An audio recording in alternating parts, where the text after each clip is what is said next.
xibaar yu wér te wóor ca tàng-tàng ba abonnez-vous pour ngeen di mën di jot suñuy vidéo.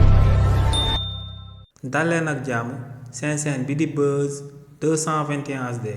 kii di Maimouna Dièye di ministre de la famille des solidarités et de l'action sociale démb ginnaaw ba mu jaaree biir assemblée nationale ngir ñu daal di koy votel budget jëmale ko ci ministère am amoon na akub jàppante jàll baat bu taratar bu jaaroon ci diggante moom ak kii di Abdoul Mbaw di député wu waa parti bii di APR coo loolee nu mu demee moom mooy que ne kii di Abdoul Mbaw dafa daal di wax que ne kii di Maimouna Dièye si lu mu jël lu tolloog 5 milliards yoo xam ne Sénégalais yëpp ñoom ñoo ko daal di moom mu ne da koy daal di indemniser ay victimes ne li ni mel du leen lu détournement de deniers publics ndax ne ñi nga xam ne moom la nguur gi considéré comme ay victimes duñ leen lu ay bandi ay tojkatu boutique Auchan ak BRT ak TER bi ci réewu Sénégal donc ne ñooñee ay bandi lañ kenn waru leen woon a jox dërëm ginnaaw nag ba kookee di Abdoul Mbaw yëkkatee kàddu yooyu ba noppi kii di Maimouna Dièye da ko cee tontu woon kii di Maimouna Dièye ne dina yomb lool ci Abdoul Mbaw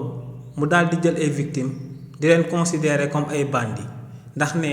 ñu nekkoon victime ci ñaawteef yi nga xam ne moom la waa régime président Macky Sall di daan amal ci réewu Sénégal ne amul kenn ku ci féetewoo ci parti bii di APR te ne loolee rek doy na ci preuve jëmale ko si ñan ñoo fi doon amal ñaawteef ne Abdoul Mbaw bu fekkoon ne dafa amoon akub mbokk boo xam ne ci manifestation yooyee la jaare woon daal di nekk akub woy laago daal di fay jaaree daal di ñàkk bëtam wala daal di fay jaaree ba tey munta daal di jug ci lal bu mu tëdd ne kon dina doon am beneen discours bu contraire buy wax que ne war ñoo indemniser ñoo xam ne ñoom seen propre régime ñoom ñoo leen daal di teg ci situation yi nga xam ne moom lañ daal di nekk actuellement. ne lu leer ba am moom mooy que ne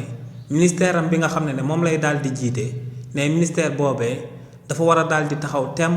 jëmale ko ci képp koo xam ne daa daal di nekk ci ay métit te amul ku ko war a daal di dimbale te ne lu leer ba am moom mooy que ne victimes yi nga xam ne moom la waa régime président Macky Sall di daan bundu xatal ne am na ñoo xam ne seen sikel yi ba tey la gën a garaaw ne donc ñooñee ministère am bi nu muy soutenir ñu daal di nekk ci inondation di ko soutenir famille vulnérable yi ci réewu Sénégal ne tamit noonu lay soutenir victimes yi ci réewu Sénégal ne ministère am bi nga xam ne moom lay daal di jiite waxul ne victimes yi nga xam ne moom la président Macky Sall ak régime am di daan bundu xataal rek la ñuy daal di teg loxo waaye bépp sénégalais boo xam ne dafa daal di nekk ci cas bu critique ne kookee dinañ la daal di teg loxo nee nag cas yu gën a critique ci réewu Sénégal que Abdoul Mbaw ak waa régime président Macky Sall xam ko waa wala déet waaye ne victimes yi nga xam ne ñoom ñoo leen daal di teg seen situation ñoom bokk nañ ci ñu gën a vulnérable te ne li ni mel moom moo sabab ñooñee mu boole leen ci ay priorité ci ministère bi nga xam ne moom lay daal di gérer ci réewu Sénégal. xibaar yu wér te wóor ca tàng-tàng ba abonnez-vous pour ngeen di mën di jot suñuy vidéo.